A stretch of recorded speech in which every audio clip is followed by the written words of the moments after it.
Film की शुरुआत Kyle के दृश्य से होती है, जो एक यात्रा पर जाने के लिए जाग रहा है, जहां वह जेस को प्रपोज करने की योजना बना रहा है।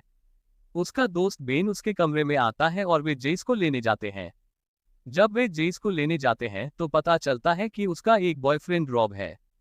उनकी ड्राइव के दौरान और कुछ बहुत ही अजीब बातचीत के बाद वे उस सड़क पर पहुंचते हैं जहां वे एक खदान को देखने के लिए चलते हैं। बेन, जेस और रॉब खदान की ओर जाते हैं। निराश काइल थोड़ी देर के लिए पीछे रह जाता है।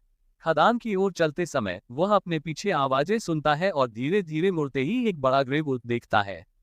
वह खुद को बचाने के लिए फीतल स्थिति में गिर जाता है और जब वह उठता है तो वुल्फ गायब हो जाता है।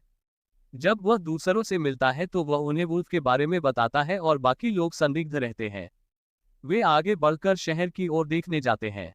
जेस और रॉब एक सैलून में जाते हैं और बेन अपनी यात्रा की निराशा व्यक्त करता है। बेन अपना दिमाग साफ करने के लिए एक वॉक पर जाता है और चलते समय उसे अपने पीछे हल्की गुर्राहट सुनाई देती है। बेन को शक होता है कि यह काइल है जो उस पर प्रैंक कर रहा है। वुल्फ को दांत निकालते और फिर एक रास्ते पर दौड़ते हुए कई दृश्य देखते हैं और फिर दृश्य धुंधला हो जाता है। इस बीच जेस एक जर्नल पाती है और फिल्म की शुरुआती लाइनों को पढ़ती है। काइल सैलून के दरवाजों की ओर चलता है और देखता है कि बेन लड़खड़ाते हुए और अपने पैर को पकड़ते हुए आ रहा है। वे बेन को कार में ले जाते हैं जहां उन्हें पता चलता है कि इग्निशन वायर छेड़छाड़ किए गए हैं और जेस का फोन चोरी हो गया है। वे बेन को सैलून में वापस ले जाते हैं और तय करते हैं कि रॉब मदद लाने जाएगा। रॉब मदद लाने के लिए दौड़ता है जबकि काइल और जेस बात करते हैं। हम देखते हैं कि रॉब दौड़ रहा है और उसके पीछे वुल्फ दौड़ रहे हैं। रॉब पर हमला होता है लेकिन वह बच निकलता है और सैलून में लौट आता है, जेस को गिराते हुए।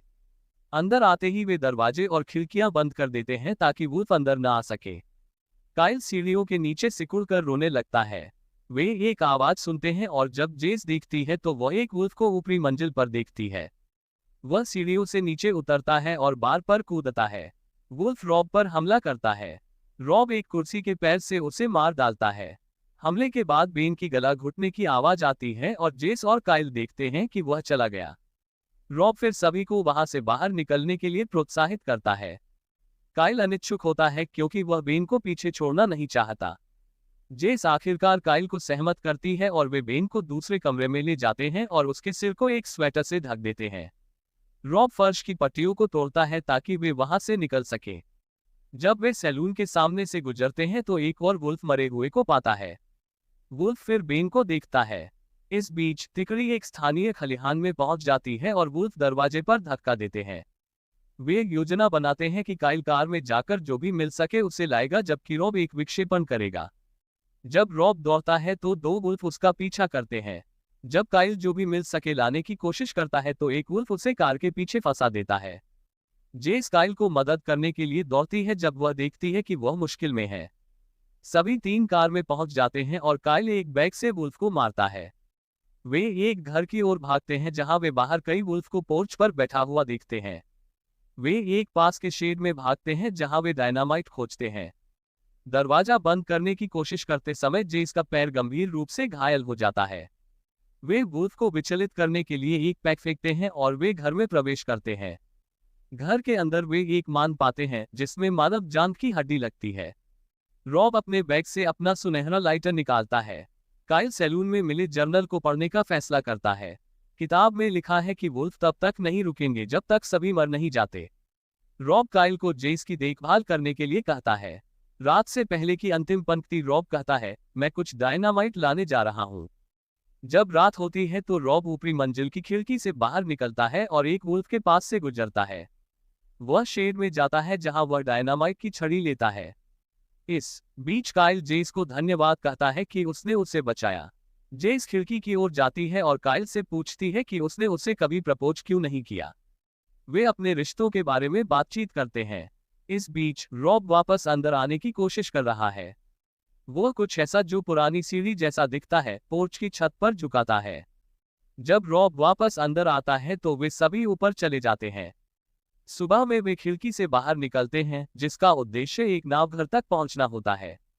दिलचस्प बात यह है कि रॉब एक 2x4 को गिरा देता है और वह कोई आवाज नहीं करता।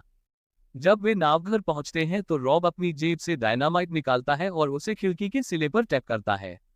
रॉब बाहर जाता है ताकि वह घर लौट सके, जहां वह वुल्फ को अंदर लाने और उन्हें उड़ाने की योजना बनाता है। जब वह बाहर जाता है तो वह मुड़ता है और देखता है कि जेस और 3 वुल्फ उसके पीछे चुपके से आ रहे हैं।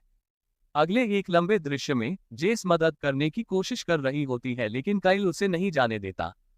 वुल्फ रॉब को मारते हैं और बेन के शरीर को रॉब के पास घसीटते हैं। अचानक आत्मविश्वासी काइल दीवार में एक छेद से रेंगता है और धीरे धीरे शरीरों की ओर बढ़ता है। जब वह रॉब तक पहुंचता है तो वह डायनामाइट और लाइटर उठाता है। वह शेड की ओर दौड़ता है और डायनामाइट का बॉक्स उठाता है। वह घर में दौड़ता है और बॉक्स को फर्श पर रखता है। सीढ़ियों पर दौड़ते समय वह लाइटर को बॉक्स में फेंकता है। काइल छत से कूदता है जैसे ही घर में विस्फोट होता है। जब काइल और जेस जा रहे होते हैं तो वुल्फ उसके पीछे आ जाता है। काइल उसे धमकी देता है कि उसके पास एक और डायनामाइट की छड़ी है, हालांकि उसके पास कोई लाइटर नहीं होता। वुल्फ उन्हें अकेला छोड़ देता है और वे सड़क पर चले जाते हैं।